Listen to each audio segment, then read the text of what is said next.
भोजपुरी अपन माटी के भाषा है और यूपी अब तक भोजपुरी में आपका खबर दिखावेला। हम हैं असम सिद्दीकी।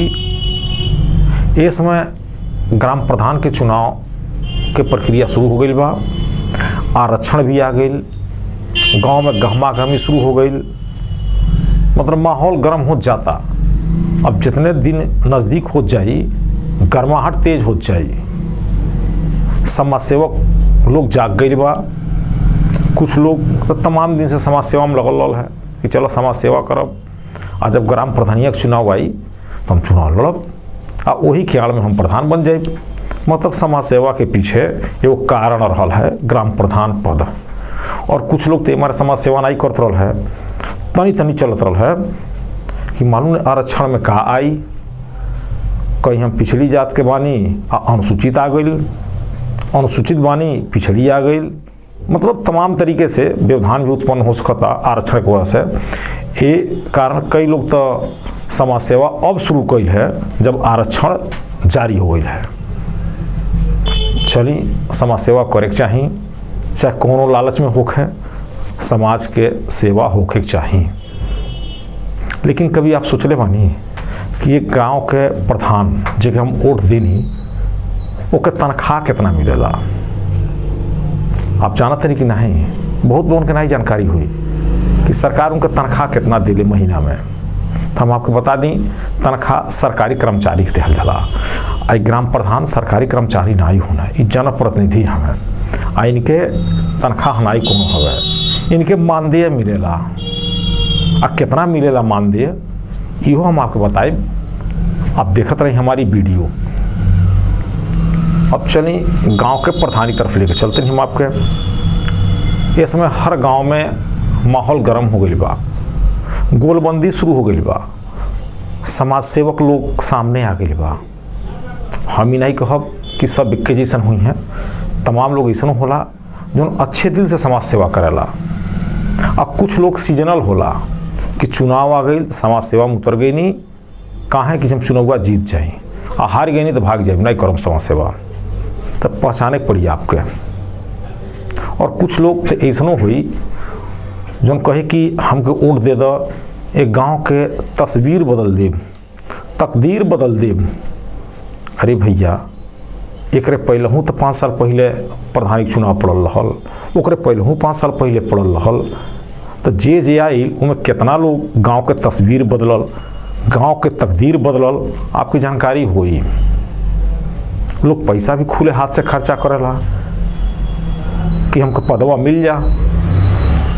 मतलब इहो आपको सुनने में आवत हुई कि तमाम लोग केहू कहला हम 5 लाख खर्चा कैनी है, केहू 10 लाख खर्चा कैनी है। ये सरकारी आंकड़ा नहीं होला। सरकार तो कहले कि बस तो कहता ना खर्चा करे के बा, उतना तो चुनाव नहीं जीत पाए तो 2 नंबर से खर्चा करे ना हो, जो ना कोनो आंकड़ा नहीं होला। लेकिन हल्ला होले, लोग जाने ला, लोग कहेला कि इतना रुपया खर्चा भइल हवे।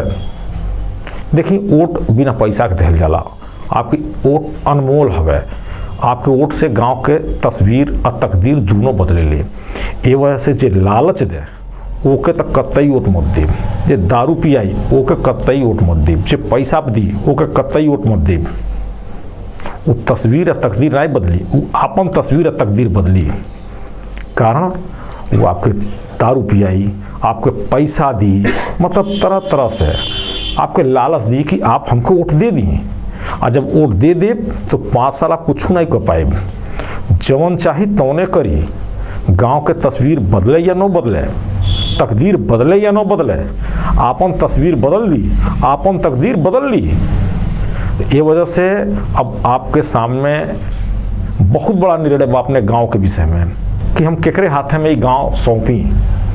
कई प्रत्याशी हुई हैं, वह पहचानी कि वास्तव में एक गांव के सूरत, एक गांव के तकदीर और तस्वीर ये बदले वाला बा, वो क्या आप वोट दी। चलिए हम आपको बता दें कि उनके मानदेय कितना मिलेला। ग्राम प्रधान के मानदेय है 3500 रुपया हर महीना उनके सरकार तय कर दिया। मतलब सरकार से उनके 3500 रुपया हर महीना मिलेला। एक साल में कितना भइल? 3500 गुणे 12 42,000 रुपया, यानी एक साल में उनके 42,000 रुपया मानदेय मिले। अब 5 सालों के जोड़ ली, अगर 42,000 रुपया एक साल, तो 5 साल के कितना भइल 2,10,000। मतलब पूरे 5 साल में उनके 2,10,000 रुपया बतौर मानदेय उनके मिली। अब बताई कि 2,10,000 के पावे खातिर कितना रुपया खर्च करते नहीं। गोड़ पकड़ल जाता, दारू पियावल जाता, पैसों बटैले के जानकारी आवेली, दावत भी चलने की जानकारी आवेली, मतलब तमाम पैसा खर्च करें लोग। तो कल्पना करी कि 2,10,000 5 साल में पाई, वो काहे पैसा इतना खर्च करी। वो गांव के तस्वीर नहीं बदली, तकदीर नहीं बदली। पहले जाते अपन पैसा निकाली, ओकरे बाद अपन वाली काम करी।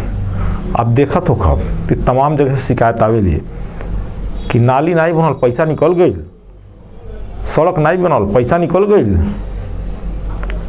2 नंबर के ईंटा लगता, मसाला नहीं सही बा, काहे होला, उहे पैसा निकालल जाला।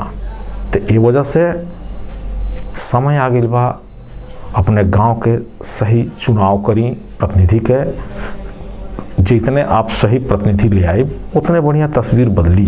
तमाम ऐसनों गांव मिलत हुई कि वास्तव में वहाँ के ग्राम प्रधान बहुत बढ़िया मिले न, तस्वीर तकदीर बदल देने गांव के। लेकिन ज़्यादातर गांव के ग्राम प्रधान ऐसा मिले न कि शिकायत दर शिकायत होला कि नलिया नहीं बनल, नाली के पैसा निकल गई, आवास में घूस मांगता न, मतलब तमाम तरीके से आपकी जानकारी हुई। सड़क नहीं बनल, पैसा निकल गई, एक के सड़क के 2 जगह से नाम बदल के पैसा निकल गई। आरो लगावे काल 4 गो 3 गो लगल, 2 गो नहीं लगल। जहाँ 25,000 खर्चा बा तहाँ 1.5 लाख निकलता। मतलब ये तरीका से लूट शुरू हो जाली। वो गांव के तस्वीर तकदीर नहीं बदले आइल बने, वो आपन तस्वीर और तकदीर बदले आइल बने। वो पैसा कौन हिसाब से खर्चा करें लोग चुनाव में, ये हम आपको बताए थे नहीं। पहले वो देखे न कि एक गांव में सरकार हर साल कितना रुपया भेजती है, वो हिसाब से चुनाव में पैसा खर्चा करें। वो सरकार अगर 1 करोड़ रुपया भेजती है, 5 साल में 5 करोड़ भेज ना, अरे तो 20-25 लाख खर्चा कर दिया चुनाव जीते खरतीन। भले ही सरकारी आंकड़ा हम नहीं करिए, सरकारी आंकड़ा हम तो उतना करिए जितना उनके आदेश बा कि प्रधान के इतने रुपया खर्चा कस खतने ओकर हिसाब रखे पड़ला।